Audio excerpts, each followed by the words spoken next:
So in today's live lesson, we're going to be talking about what makes an ukulele more Bettah. And what that means is, well, we're going to be talking about premium handcrafted ukuleles and what makes them different than other more available like factory ukuleles, and why you might consider a high-end ukulele like this, and what your other options are if maybe you're interested in something different. So really excited about this. It kind of follows up our last live lesson we did where I talked about some of my favorite ukuleles to play with. In this case, we're going to be spending a lot of time today talking about this ukulele. This is my More Bettah ukulele, and I'll show you the label in there. You can see a More Bettah ukulele is made by a man named Chuck Moore, who's one of my favorite human beings in the world, on the big island of Hawaii. And this instrument is, I think, the most important thing that ever happened to me in my career, because it let me take some steps that I don't think I would have without it. And is it just because this ukulele is so nice, or is it also just because it created inspiration, right? You know, it's kind of funny to answer these questions because hindsight, you know, it's hard to answer sometimes. But with this ukulele, I got this back in 2015. So that was 10 years ago this September. 10 years ago this September.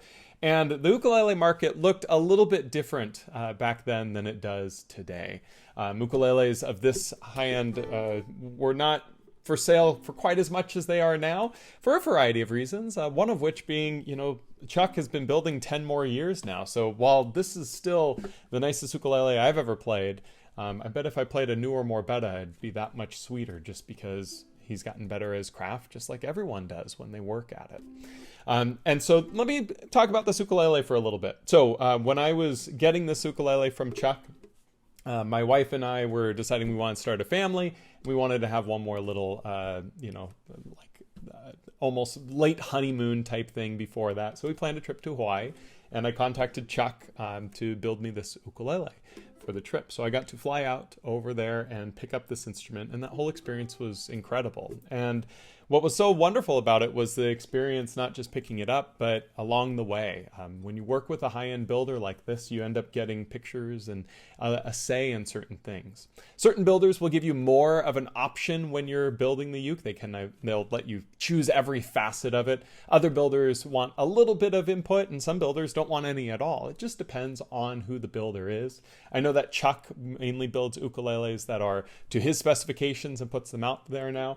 I was fortunate enough when I got this ukulele that he asked me some questions, including like what kind of colors and what kind of wood I wanted. I wanted all koa wood. This is Hawaiian koa that you can see here. It's absolutely beautiful.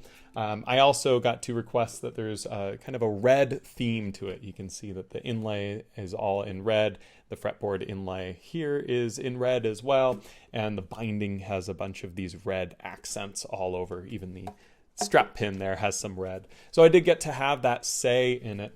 He also asked what kind of features I wanted, and I requested this arm bevel as well as a side sound port, which are two features at the time that were really only available with high-end ukuleles such as this. More on that in just a moment.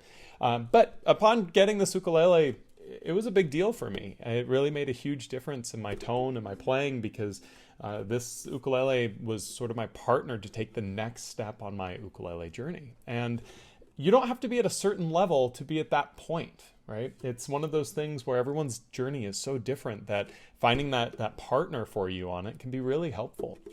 I remember that I got this ukulele, came home, that was the fall of 2015. And by January of 2016, I was actually starting to work on my first album, Dragonfly. And that album, I recorded the entire album with this ukulele. I don't have any other instruments on that particular record. And that was pretty cool. It was a pretty cool experience to fall in love with this ukulele so quickly, right? So I'm talking a lot about my experience with it, but what makes an ukulele like this, well, more Bettah? Well, I'm going to bring the camera down. And I'm just going to play a little bit. And what I want you to do is just listen for a moment. My favorite parts about this ukulele are the complexity and the projection of it. What that means, the projection, is how well you can hear the notes pop through. Now, obviously I'm going through a microphone through your computer speakers or headphones, so it'll be dulled a little bit, but you can hear that come through. And the complexity is sort of the character of the tone. You can hear there are a lot of overtones, a lot of other sounds that kind of take place with it. And so I'm going to play a little bit for you so you can get a feel for this uke. Because we're going to play a bunch of ukes today. So it sounds something like this.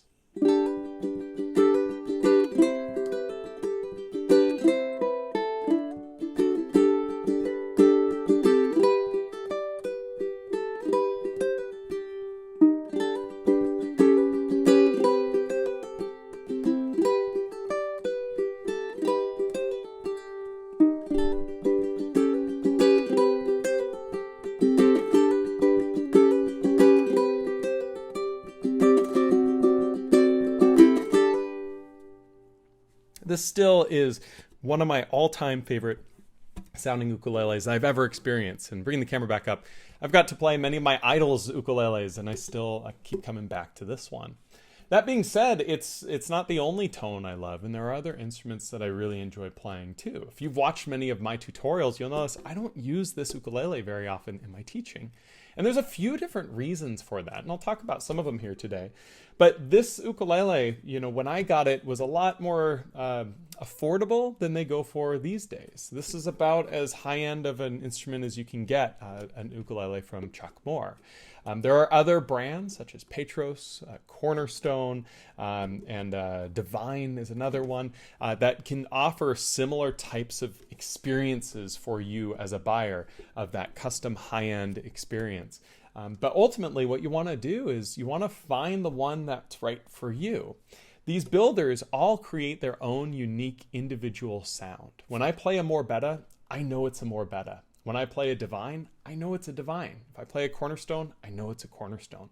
It's a combination of the fit and the feel and the tone that contributes to that. And I think I could even go blindfolded and be able to tell you these different brands to an extent now, because they each have their own unique sound. So when you get matched with one of those sounds, when you feel like it has a tone that you're wanting on your own journey, then it can be a wonderful thing to go explore finding a high-end ukulele like this.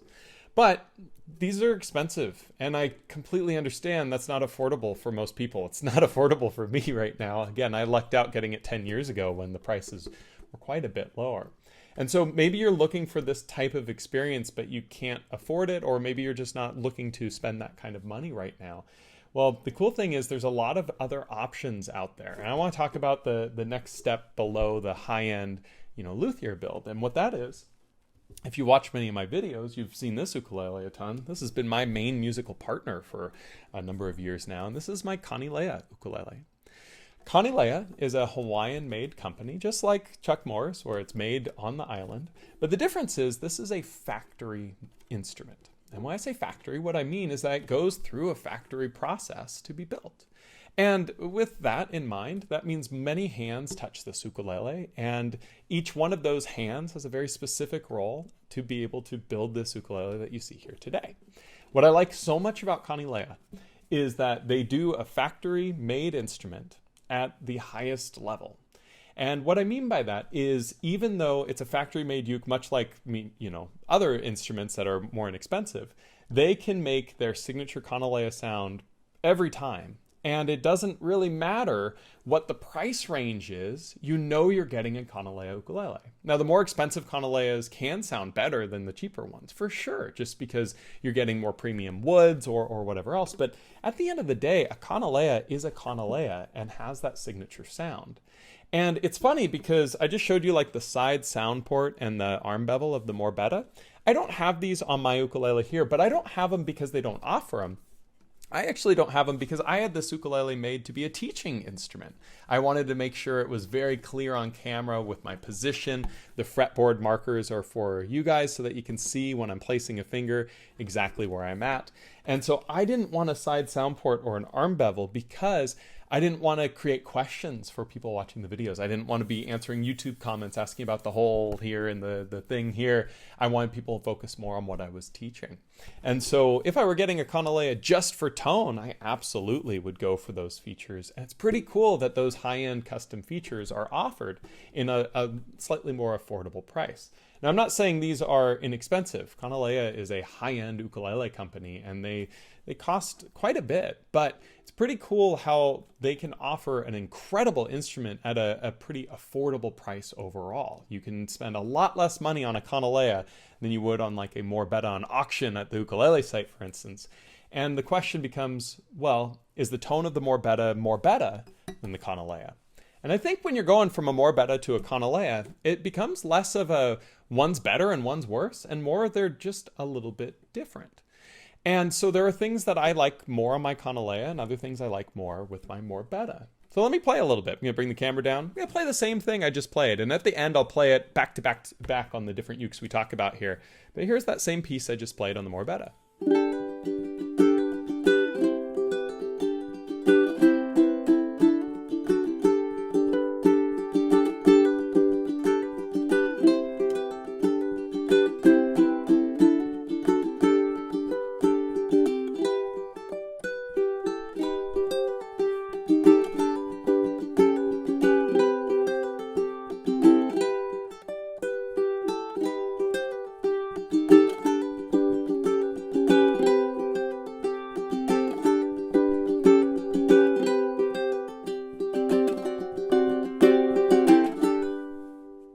What I love about this uke, bring the camera back up, is how articulate it is. It really gives a very clear tone, and each note is very precise and has good separation from one another. It makes it very good for when you're recording and playing things where you want those notes to clearly separate.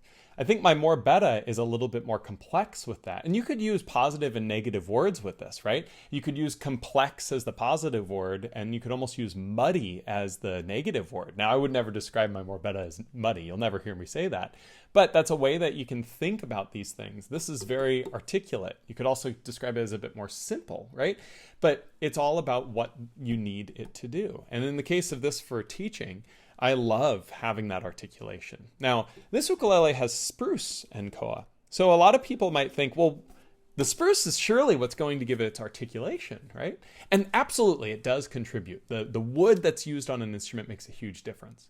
But I wanna put my opinion out there that I truly believe is that the builder makes more of a difference to the tone than the woods that are used. Meaning, this ukulele right here with the spruce top would sound more similar to an all-koa Kanile'a ukulele than this more Bettah would sound to that Kanile'a that's all koa, right? The two all koa ukes would not sound more the same than the two Kanile'as would, if that makes sense. And that's just because different builders have different sounds. Kanile'a has this really warm sound. It's almost a darker sound. And I love that because you can kind of dig in. For somebody who likes to strum and play, in a group and they want the loudest uke they can get with, the most bark and bite and everything, I recommend a Ko'aloha ukulele. They end up sounding really good for that type of environment. Finding the right ukulele for you is a big deal with that. And that's where you get these sort of tiers of the custom super high end of like the more Bettahs and the Divines and Cornerstones and Petros. And then the next level is really the K brands. Kanile'a ukulele, Kamaka ukulele, Ko'aloha ukulele, Ko'olau ukulele, although they're kind of getting up to the high end. That's a whole nother video. But there's another ukulele brand that I kind of put into this next level, of this, just the step below the boutique, but still very nice ukuleles. And that is Oli Ukulele. This is a baritone ukulele, so it's not much of a fair fight for tone stuff. But this instrument's made by Oli. And Oli is another factory-made instrument, so it goes through many hands. But it's a factory-made ukulele in Indonesia, which oftentimes we have like a negative connotation to non-US built factories for ukuleles. And Oli is a company that's doing an incredible job of breaking that mold for us, because these are awesome instruments. I got to go to the NAMM show with Oli. I got to play a whole bunch of them, and every single Oli ukulele I've played has been amazing. It's just blown me away. And it's so different than how it was 10 or 20 years ago when I was first getting my first ukuleles, because these options weren't really available. It's kind of funny because remember how I talked about those two premium features with the more Bettah? The arm bevel and the side sound port? Remember I said 10 years ago you had to get a uke like that to get it? Well, now Oli has those types of offerings on their ukuleles. And look, it's got an inlay too. Really, this is like a more Bettah for the features. Tonally, is this as good as the more Bettah? It again becomes a little bit subjective. I do prefer my more Bettah tone to like any ukulele I've ever played, but that's just because it's my favorite instrument tonally. I prefer my Kanile'a a lot if I'm teaching. The combination of the spruce and the visuals on camera is just so much nicer, and the tone I like more for when I'm teaching. With the Oli, though, this has been my uke I've been picking up recently because it just sounds so different. I'm going to bring the camera down. I'm not going to play the same song I played before because it's a baritone, but I'll play a little bit of something for you. And so it sounds something like this.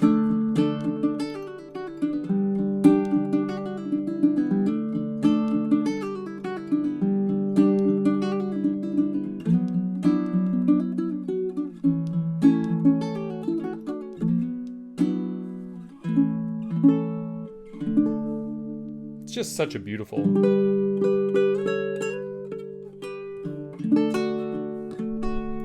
My fingers are used to the smaller size.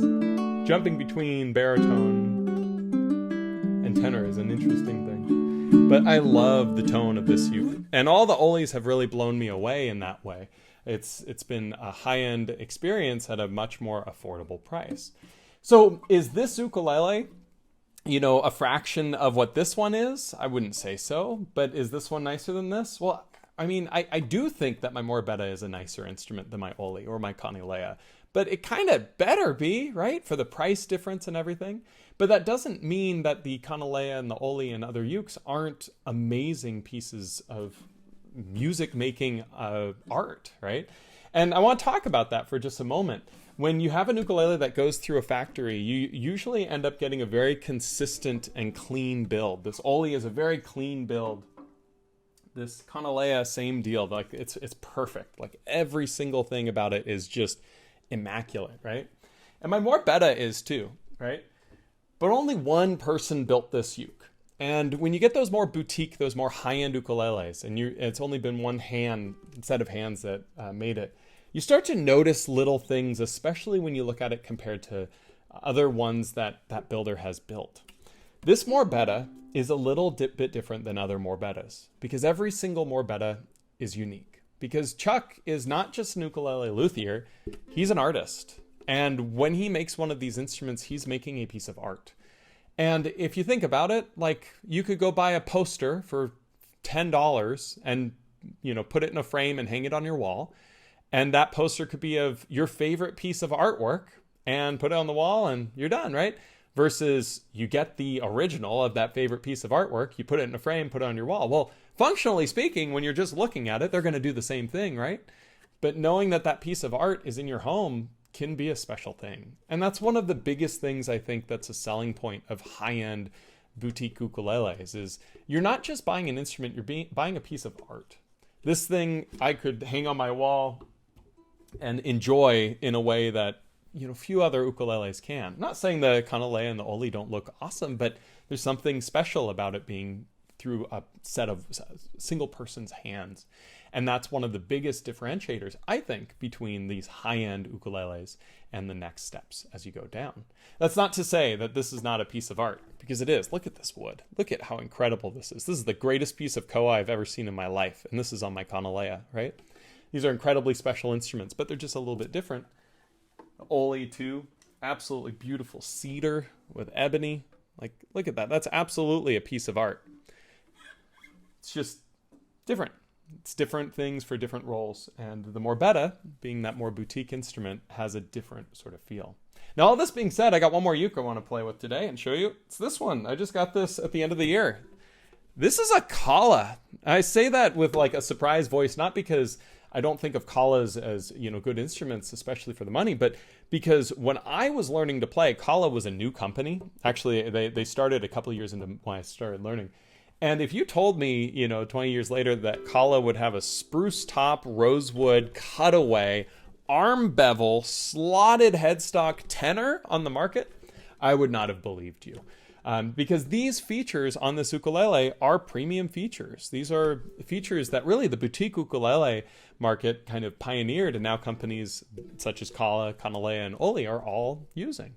And so this has these incredibly premium features. And this ukulele, I believe this is the Contour series. I believe this is a $400 ukulele retail. That's kind of amazing. That's a tenth of the price of a ukulele that would have all these features from a more high-end experience. And it sounds something like this. Bring the camera down. I'm going to play that same piece that I did with the other two tenors.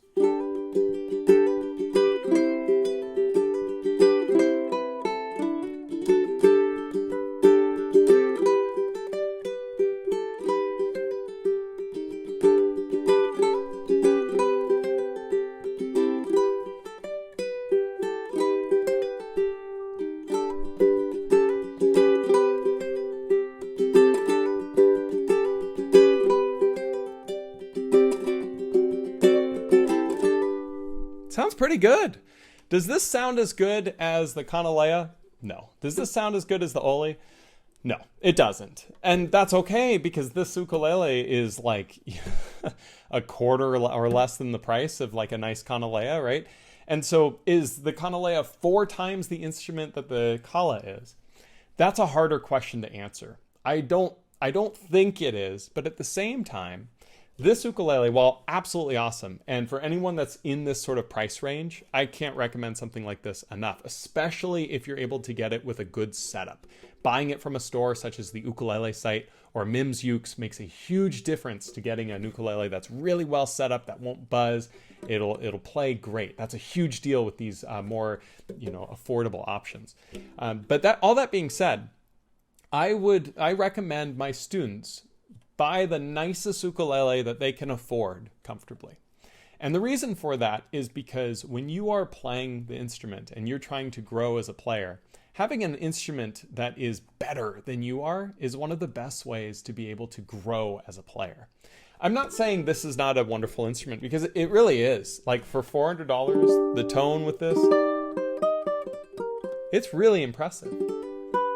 But, your first few years of playing, this will serve you incredibly well. But you will get to a point as a player where you will need to take the next steps with a different instrument, an instrument that just is capable of taking you on those next steps. It's never realistic to expect a $400 ukulele to be that last ukulele. And what's so cool is it used to be just a uke like a more Bettah would be the one that you would need to take those next steps. But now we have other options, such as the Kanile'a and the Oli, that are a lot more affordable that you could still grow into as a player. And I have not grown out of my Kanile'a. I'm never going to. I don't think I'll ever be a better player than that is an instrument. And I know I won't ever outgrow my more Bettah, because every time I play it, I discover something new. This ukulele, though, when I play it, it does hold me back a little bit. There are things I wish it would do better so that I could play better as a player. And if you're a newer player, or maybe you're a few years in your journey and you're still playing an ukulele like this, you might not know things that can be held back by your playing ability. And again, it's in no way an indictment on Kala. This is an incredible ukulele. I cannot recommend it enough for somebody starting out. But the higher end ukuleles do give you a higher end capability as a player to grow. If you're just playing some chords, you won't notice as big of a difference. But when you start to do the really, really intricate stuff, it becomes more obvious. And to show you what that sounds like, I'm going to play that same piece on these three ukes. I'm going to bring the camera back down. Here is the Kala, and I'm going to play a new piece. I'm going to do it on each one of the three ukes so that you can hear which one you like the sound of most. And guess what? If you like the Kala sound most, there's nothing wrong with that. I'm saying just what my opinion is. Your opinion is your own. And that's the neat thing about this. There's no actual right or wrong answers. It's just opinions. So here's the sound of the Kala.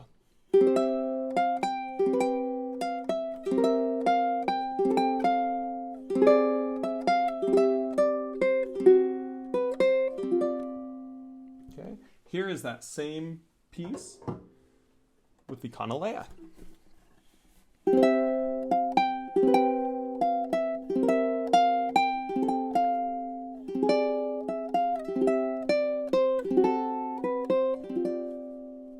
And here it is on the more Bettah.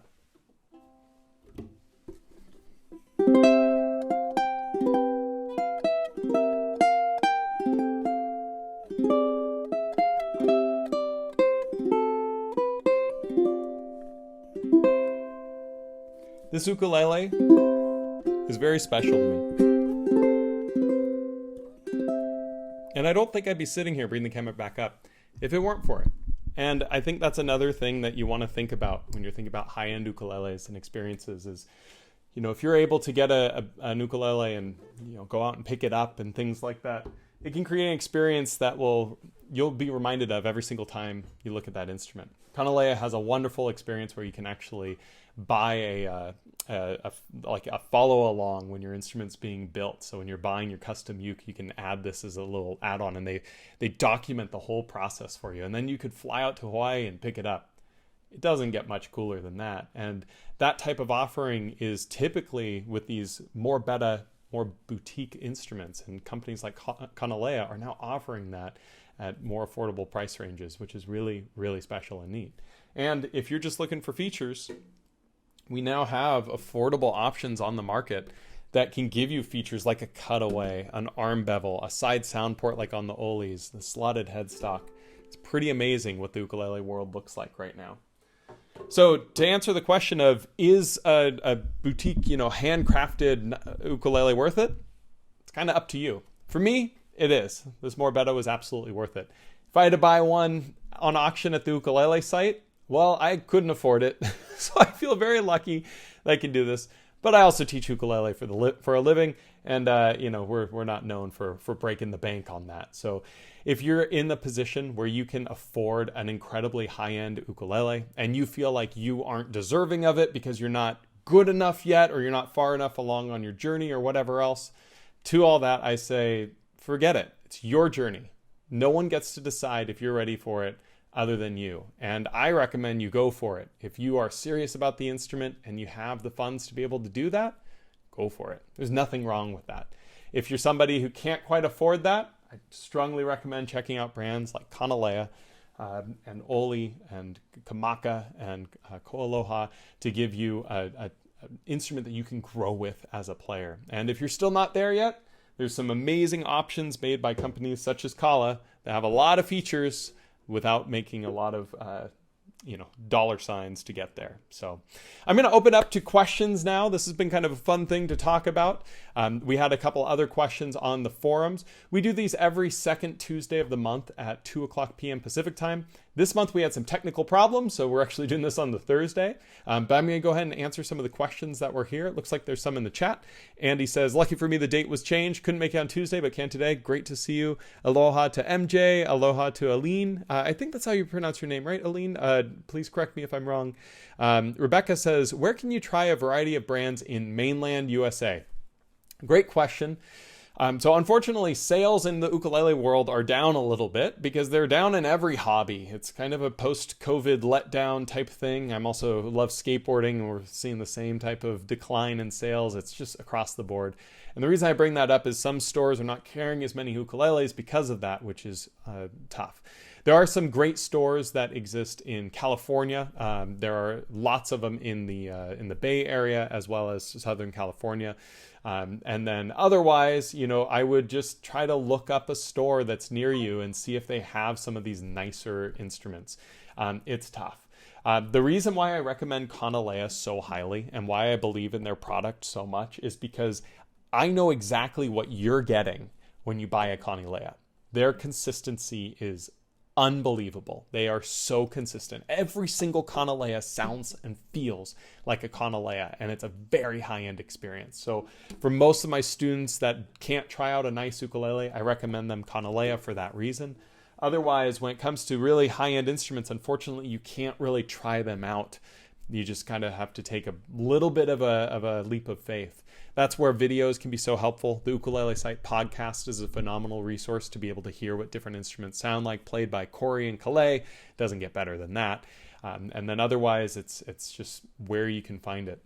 I do recommend, though, if you go to Hawaii, there's a lot of places that have really nice ukuleles out there where you can try some of these different high-end makers. So Andy says, a few years ago, I took Matt's advice to buy an ukulele that's better than I am. Was able to get a Tenor custom built by Brian Griffin in Bellingham, Washington. Never looked back. Love the sound and feel. That's awesome. Brian Griffin. I know that name. How do I know that? I'm going to have to look it up. But Bellingham, Washington is just up north of me. So that's awesome. Very cool, Andy. I really think that if you only take one thing away from this video, it's get a ukulele that's better than you are, because man, it makes a difference. I grew so much as a player with this ukulele because it pushed me in unique ways. Aline says, I pronounce it well. Excellent and glad. Andy says, ukulele festivals might be a place to sample. Absolutely. That's a wonderful place to try to do it, is festivals. Oftentimes they're sponsors and they'll be able to have a variety of different instruments that you can try out. There's some other questions here. Ron says, I can hear you. And Julie says, I can hear you. Yes, excellent. Julie asked, did you mention the Kala has an arm bevel? It does. This blew my mind. Like, arm bevels are such a premium feature, and this is a clean arm bevel. Like, look how good that looks. I don't know if it's like Purple Heart or what the wood is, but man, that looks good. It is sweet. I really, this uke is awesome for the money. Like, this bevel is one of the better bevels I've seen in a uke that costs a tenth of as much as other ones with a bevel. So pretty sweet. I will say, though, the best arm bevel I've ever seen is my Morbetta. Look at this. Look at what Chuck can do. Like, oh my gosh. It's unreal. It's so smooth. Oof. Oh, love this instrument. All right.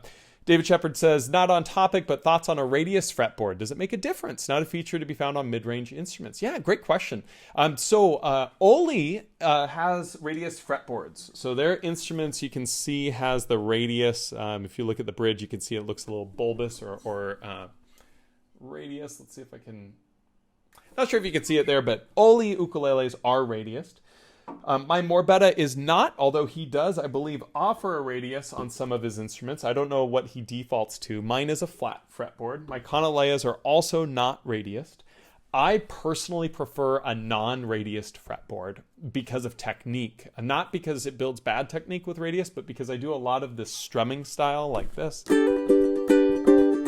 And having a flat plane to strum over makes me a lot more consistent with my articulation over individual notes. If the radius is there, then the C and E strings are slightly higher, and so it's very difficult for me to accommodate directional strumming, because now I'm not strumming over a straight plane, I'm sort of strumming over like a little bit of a radius, so that's hard. I do think they're a great feature, though. I think that I'm a little bit of an outlier for not wanting the radius. They can make fretting easier, and they are seen as a premium feature because they are. So if you can try one, it's definitely worth exploring with. So let's see. Andy says, Stu Fuchs plays a Griffin. He got so many questions about the unique look. He did a YouTube feature interview with Brian. That's how I found him. Awesome. I got to check that out. And Aline says, I got two very good Kalas, the ATP CTG and STG. Yeah, it's awesome, right? It's so cool that Kala's around to make ukuleles that are affordable with high-end features, right? You know, this instrument... If I could go back in time and give myself this instrument when I was learning, I would have progressed a lot faster than I did, because this instrument would have been able to take me a lot farther, a lot more quickly, because it's pretty remarkable what you can get with it. With instruments made in a factory, oftentimes consistency can be the tough point. This has improved dramatically over most of the different brands, but that's really what separated Kanile'a for me. Obviously, Kanile'a is factory made in the United States, in Hawaii, very different than a Chinese factory. But like Oli, for instance, made in Indonesia, is creating a really high-end instrument as well. So it's pretty cool to see how much the ukuleles have come up overall over the last couple decades now. Pretty remarkable. Let's see if there's other questions here on this point, and then I'll answer the questions there as well. Let's see. There was a question.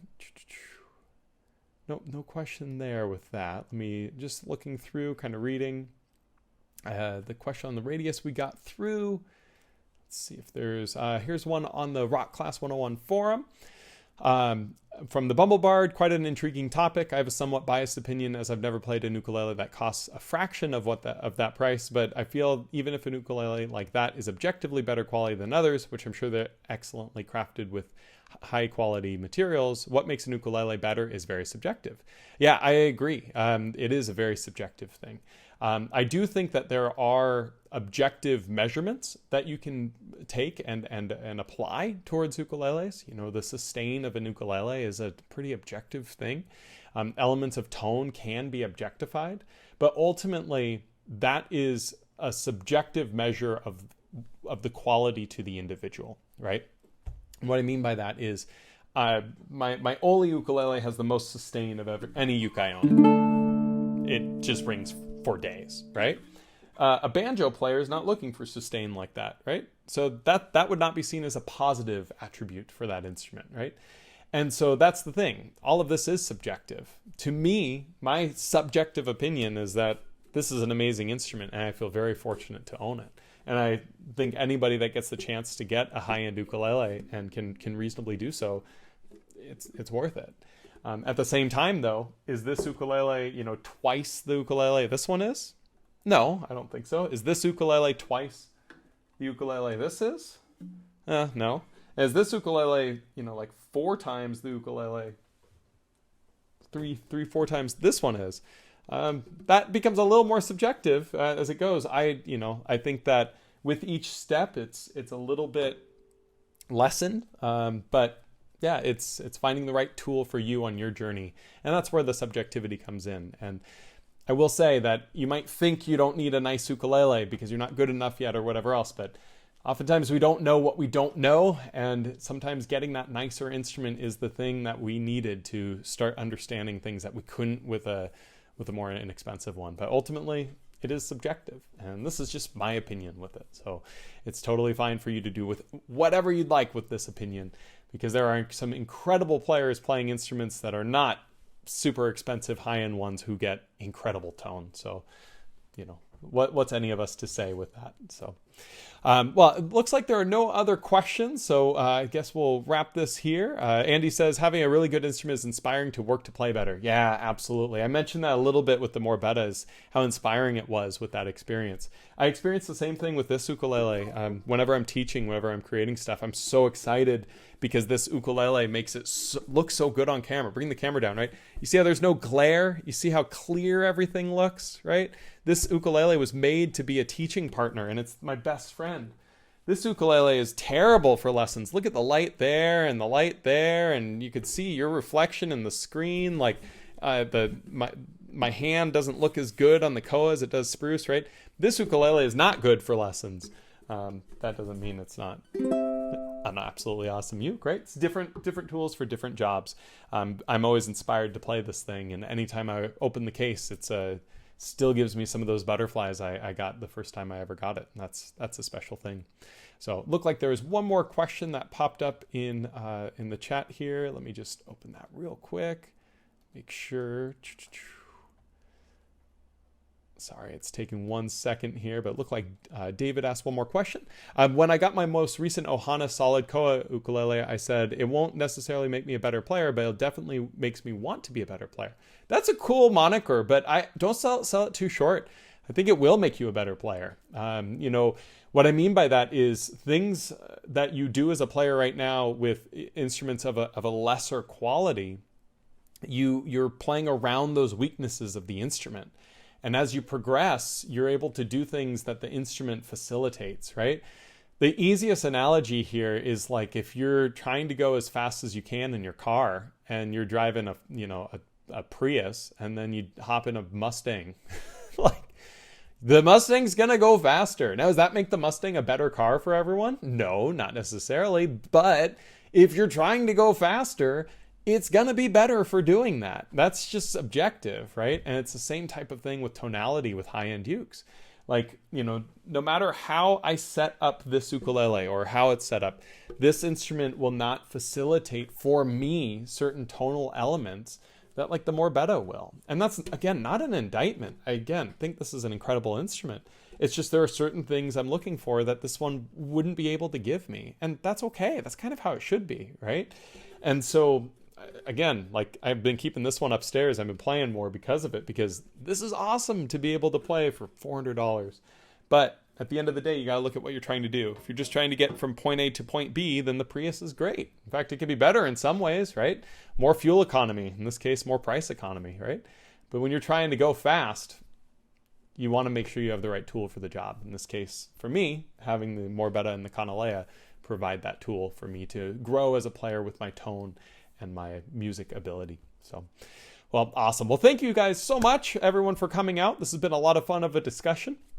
As always, if you have any questions, feel free to leave them down in the chat below. And I look forward to seeing you on the next live lesson here on Rock Class 101 on the second Tuesday of the month at 2 o'clock p.m. Pacific time. Thanks so much. Take it easy. Hope you have a wonderful weekend.